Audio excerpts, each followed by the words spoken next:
मित्रांनो पाहू शकतो मी बॅकग्राऊंडला आपलं जेवढं दिसत आहे तेवढं सोयाबीन पेरेलं आहे मित्रांनो. तर हा लेट पेरे झाले मित्रांनो. त्याजवळ त्याला 1 महिना झाला पेरून. आणि आणखी आपण याच्या अगोदर पेरलेला होता, तर पाऊस चांगला नसल्यामुळे ते एकही चांगलं उगवलेलं नव्हता, म्हणून त्याला परत वखरणी करून परत पेरणी केली मित्रांनो.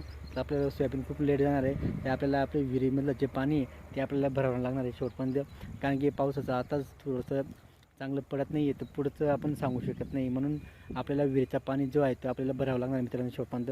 जोपर्यंत आपलं सोयाबीन भरत नाही व्यवस्थित तोपर्यंत आपल्याला पाणी भरावं लागणार आहे. मी इकडं पण आहे पाहू शकता तुम्ही, इकडं पण आपलं सोयाबीन आहे, काही मक्का आहे, तर असं पाठीमागं पाहू शकता तुम्ही मक्का पण आहे मित्रांनो एका साईडला.